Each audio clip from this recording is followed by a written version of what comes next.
Sige po, may pera po yan. Buksan niyo po. Pakita niyo po sa kanya. Ayan guys, yung pang last natin guys. Ayan, may nag-request ito. Ayan. Nakikita niyo ba ito yung request niya guys? Hanapin natin si Mang Kulas. Ayan yung nagtitinda dati ng ice cream. Ngayon, meron na kasi sakit.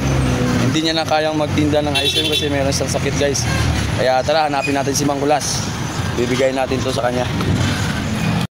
Ayan guys, ito na yung pang last natin guys.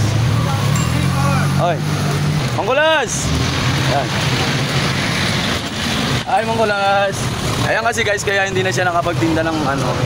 Kasi yung sugat niya guys, ayan. Siya yung dati yung nagtitinda ng ice cream guys. Ayan. Mang Kulas, meron nagbigay sa atin si Kuya Pilandro Pong Busabos. Ayan. Sige po, buksan niyo po. May laman po yan. Sige po, may pera po yan. Buksan niyo po. Pakita niyo po sa kanya. Oo, ayan yan. Bilangin niyo po. Ano bilangin niyo po? Yung pang last guys. Mang Kulas, magkano po yan? 300 po. Maraming salamat po na nabigyan ng biyaya na hindi ko marahin.